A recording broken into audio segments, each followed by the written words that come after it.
Welcome viewers, you are watching Tube Science Learning Academy. Tube Science Learning Academy official YouTube চ্যানেলে তোমাদের প্রত্যেককে স্বাগত জানাই। আমরা ইতিমধ্যেই তোমাদের ফার্স্ট শিফটের কোশ্চেন নিয়ে সম্পূর্ণরূপে আলোচনা করেছি। তো আজকে আমরা আলোচনা করব কি নিয়ে, আমি যেটুকু স্টুডেন্টের রেসপন্স পাচ্ছি সেই রেসপন্সের রেসপেক্টে যে তোমাদের এখন আমি আলোচনা করব পিএসসি ক্লার্কশিপের সেকেন্ড শিফটের প্রশ্ন নিয়ে। ঠিক আছে, এখন আমরা আলোচনা করব সেকেন্ড শিফটের প্রশ্ন নিয়ে। ঠিক আছে, তো সেকেন্ড শিফটের প্রশ্নে কি কি এসেছিল একটু ভালো করে দেখে নাও। আমি তোমাদের বারবার বলেছিলাম, যারা যারা তোমরা আমার পেড ব্যাচে ছিলে, যে ওয়ান ওয়ার্ডকে আমি স্পেশাল তোমার জায়গা দিয়েছিলাম এবং তার পিডিএফ থেকে যে পিডিএফটা দিয়েছিলাম সেই পিডিএফ থেকে সবটি ওয়ান ওয়ার্ড কিন্তু কমন এসেছে। ঠিক আছে, এবং তারপরে যেটা ছিল ইংলিশ থেকে ইডিয়মিক এক্সপ্রেশন, ইডিয়মস কিন্তু ইডিয়মসের পিডিএফ থেকে ইডিয়মের একবারে সেপারেট ক্লাস করিয়েছি, সেখান থেকেও কিন্তু ইডিয়মিক এক্সপ্রেশনস কমন এসছে। ঠিক আছে, ব্যাস এটা কিন্তু ভালো করে মাথায় রাখবে। এবং বলা যেতে পারে এক একটা শিফটে এক এক রকমের প্রশ্ন থাকছে এবং বলা যেতে পারে 3 নম্বর যেটা বলতে পারি যে ইংলিশের যে কোশ্চেনের যে স্ট্যান্ডার্ড ছিল ইংলিশে, সেটা কিন্তু বলা যেতে পারে একবারে তোমার আমি বলবো হার্ড। ঠিক আছে, যথেষ্ট হার্ড, অত ইজি জল ভাতের মতো প্রশ্ন এক একজন বলবে, একবারে পুরো জল ভাতের মতো প্রশ্ন ছিল না। ঠিক আছে, যেটুকু আমি এখান থেকে স্টুডেন্টের রিভিউ পাচ্ছি। এবং 2 নাম্বার হচ্ছে ম্যাথের সেকশনে যদি আমরা যাই, যে ম্যাথ সেকশনের মধ্যে কোন কোন জিনিস থেকে প্রশ্ন এসেছে, তাহলে দেখতে পেলাম যে পার্সেন্টেজ থেকে প্রশ্ন করেছে। তারপর দেখলাম থিটা অ্যাঙ্গেল বের করতে দিয়েছে, থিটা অ্যাঙ্গেল বের করার পরে প্রশ্ন এসেছে।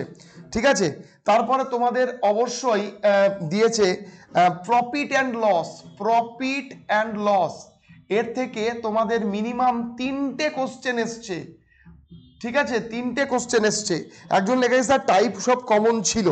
ঠিক আছে, তো আমি মোটামুটি তোমাদের এখান থেকে যা পড়িয়েছিলাম ম্যাথামেটিক্সের কোশ্চেন সেটগুলো সলভ করিয়েছিলাম, তার থেকে মোটামুটি কিন্তু কমন এসেছে। ঠিক আছে, এবার দেখো যেটা এর আগের শিফটে যেটা ছিল যে তোমাদের স্ট্যাটিক জিকের পোর্শন, যে আমি বললাম যে স্ট্যাটিক জিকের পোর্শন খুব ইজি ছিল, কিন্তু এই সেকেন্ড শিফটে স্ট্যাটিক জিকে একবারে ধরো সেই স্তরে নিয়ে গেছে, ঠিক আছে, সেই স্তরে নিয়ে গেছে এবং বলা যেতে পারে স্ট্যান্ডার্ড টু হার্ড, যেটুকু আমি তোমার বলা যেতে পারে স্টুডেন্টের রিভিউ পেয়ে যেটুকু বুঝলাম, এই শিফটের তোমার প্রচুর তারিখ থেকে প্রশ্ন এসেছিল, ডে। ঠিক আছে, তো তোমরা বিভিন্ন ডে গুলো ভালো করে একবার দেখে যাবে। এবং তাছাড়া তোমাদের ডে যখন এসছে, ডের কাছাকাছি যেমন ডান্স, ঠিক আছে, ডান্স অলরেডি ফার্স্ট শিফটেও এসছে, সেকেন্ড শিফটে এসছে কিনা আমি বলতে পারবো না, ডে থেকে অনেক এসছে। তারপর তোমরা অন্যান্য জিনিসগুলো দেখে যাবে, যেমন তোমাদের স্ট্যাটিক জিকের মধ্যে বিভিন্ন বই, হ্যাঁ, কোন বই কার লেখা, কার ছদ্মনাম। ঠিক আছে, তারপর বিভিন্ন কমিশন, কোন কমিশনে কোন কাজের জন্য সেগুলো করা হয়েছিল, সেগুলো একটু দেখে যাবে। ঠিক আছে, মানে এখানে যেটুকু আমি দেখতে পাচ্ছি তারা বারবার বলছে যে স্ট্যাটিক জিকে কিন্তু যথেষ্ট স্ট্যান্ডার্ড ছিল। ঠিক আছে, এবং বলা যেতে পারে স্ট্যাটিক কারেন্ট অ্যাফেয়ার্স অনেকজন বলছে কিন্তু অনেকজন বলছে কমন এসেছে।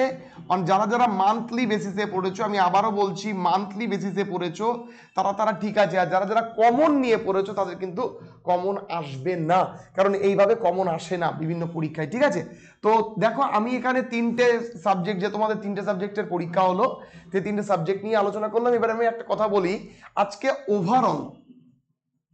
ওভারঅল যে পিএসসি ক্লার্কশিপের যে কোশ্চেন স্ট্যান্ডার্ড, সেইটা নিয়ে আমাদের কি মতামত। হ্যাঁ, স্ট্যান্ডার্ড বলা যেতে পারে একবার স্ট্যান্ডার্ড লেভেলের কিন্তু তারা রেখেছে। ঠিক আছে, তারা কিন্তু স্ট্যান্ডার্ড লেভেলের প্রশ্ন করেছে এবং তাদের মধ্যে 70% বলা যেতে পারে স্ট্যান্ডার্ড। ইজির প্রশ্ন আমি বলবো না, কারণ ইজি যদি 20% ইজি রাখে, আমরা তাকে ইজি বলবো না। আমরা ইজিকেও যদি ভেঙে দেই, তাহলে একে আমরা যদি বলি 50% স্ট্যান্ডার্ড, 20% ইজি, আর তোমার হচ্ছে 20% হচ্ছে হার্ড। ঠিক আছে, যেটা আমরা বেশিরভাগ লক্ষ্য করি ইংলিশের মধ্যে, লক্ষ্য করছি ইংলিশের মধ্যে। তো তোমরা ইংলিশটা খুব ভালো করে পড়ে যাবে। আর নেক্সট শিফটে যারা যারা পরীক্ষা দেবে তাদের একটাই টার্গেট থাকবে, যাতে ম্যাথামেটিক্স অল কমপ্লিট করে আসতে পারো। ম্যাথ কিন্তু তোমাকে নাম্বার গেইন করাবে, ঠিক আছে। ম্যাথে টাইপগুলো, যে যে টাইপগুলোর মধ্যে আমরা করিয়েছি বা প্রস্তুতি করিয়েছি, সেগুলো সম্পূর্ণ কিছুই কমন এসছে, ঠিক আছে।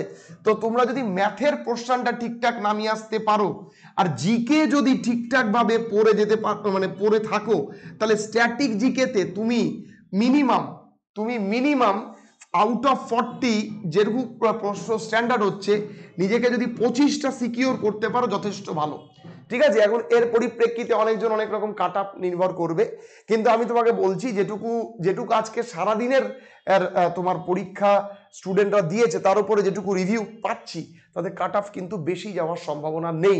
তারপরে যেহেতু এখানে সেকেন্ড স্টেপ এক্সামিনেশন রয়েছে, তো তোমরা প্রত্যেকেই জানো কাট অফ কিন্তু এর বেশি যাবে না।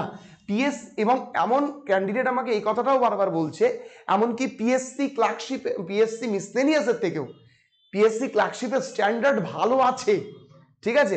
তো সেইটা একটা খুব প্রসঙ্গনীয় ব্যাপার, আমি তোমাদেরকে জানালাম। তোমরা অনেকজনই বলেছিলে স্যার যেমন শিফট 1 এর অ্যানালাইসিস করলেন, শিফট 2টারও অ্যানালাইসিস করবেন, তো আমি সেই জন্যই অ্যানালাইসিস করলাম। তোমরা দেখো, ভালো লাগলে অবশ্যই লাইক করো, কমেন্ট করো এবং বন্ধু বান্ধবদের শেয়ার করে দিও। সবাই খুব ভালো থেকো, সুস্থ থেকো।